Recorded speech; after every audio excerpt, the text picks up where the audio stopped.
अमोलजी, तुमच्या नेत्यांच्या पुत्राला सवलती दिल्या गेल्या आहेत, एक जमीन व्यवहार होतो आहे, याच्याविषयी तुमची प्रतिक्रिया काय असेल? तुम्ही माझ्या ते कार्यक्रम बघितला असेल, बातमी बघितली असेल, वेळेने सांगत नाहीत, तुमची प्रतिक्रिया?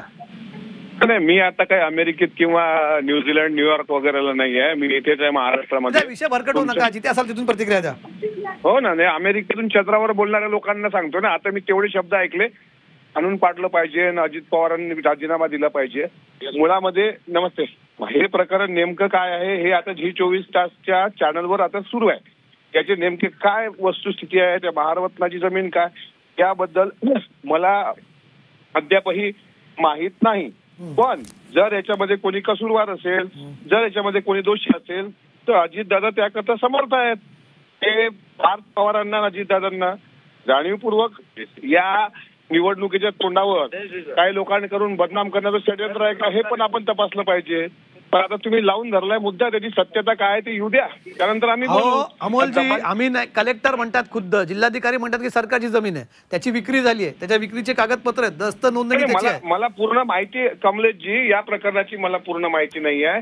मला तुमच्या चॅनलचा फोन आल्यानंतर मी तुमच्याशी बोलत असताना मी लाईव्ह पाहतोय ते सगळं. एक मॅडम बोलत होते आकांड तांडव करत, ते पण मी ऐकत होतो. बघा, तुम्ही मुद्दा भरकट, त्यांची प्रतिक्रिया, त्यांनी प्रतिक्रिया देणं भाग आहे. अमोल मिटकरी, उगाच त्याच्यात तुम्ही नेऊन तो विषय भरकट होऊ नका, मुद्द्यावर राहून प्रतिक्रिया द्या ना तुम्ही. मी प्रतिक्रिया इतकीच देतो, मी विषय भरकटण्याचा काय प्रश्न येणार कमलेशजी.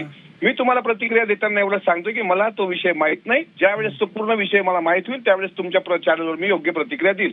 भरकटवण्याचा विषय नाही, पण त्या महिलाचे जे शब्द होते शेवटचे की अंजली दमानिया त्यांचं नाव होतं, अंजली दमानिया आहेत त्या काय असतील, त्या काय फार मोठ्या काय म्हणतात त्याला, काय असं काही दखल पात्र असतील असं नाही ना. मागच्या गडकरी साहेबांवर घेतलेल्या आक्षेपानंतर अख्ख्या महाराष्ट्राने देशाने पाहिलंय.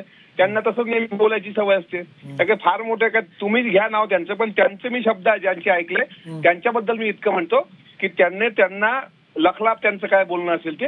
पण एखादा व्यक्ती आरोप करत असेल, आरोप होत असतील ते सिद्ध होऊ द्या, नंतर आरोप करा ना. झी24 तासची आमची बातमी आहे, आमच्या बातमीवर तुम्ही प्रतिक्रिया द्याल का? त्या कंपनीमध्ये पार्टनर आहेत, डेझिग्नेटेड पार्थ पवार आहेत, दिग्विजय पाटील आहेत, त्यांचेच मामे भाऊ आहेत, राणा जगदीश भाऊ आहेत. मी तुम्हाला स्पेशल त्याची माहिती देतो, तुम्हाला माहिती, तुम्हाला मी माहिती देतो ना. मी डॉक्युमेंट वाचलेच नाहीत, कागदपत्र समोर आहेत, कागदपत्र मी सध्या. अशा प्रकारे घेणं योग्य आहे का? अशा प्रकारची जमीनचा व्यवहार होतो तो योग्य आहे का तुम्हाला वाटतं? चुकीचा व्यवहार असेल तर ते चूक असेल, चूक आहे. बरोबर आहे. सत्याला सत्य म्हणणार आहेत, समोरच्या व्यक्ती जे आहे ते सत्य मानून बोलणार आहे. मी सत्याला सत्य म्हणणार आहे, पण आता तुम्ही हीच भूमिका ठेवाल का? तुमच्या नेत्या, जर तुमचा नेता चूक असेल तर त्याच्याची कारवाई व्हावी, तुम्ही मागणी कराल का?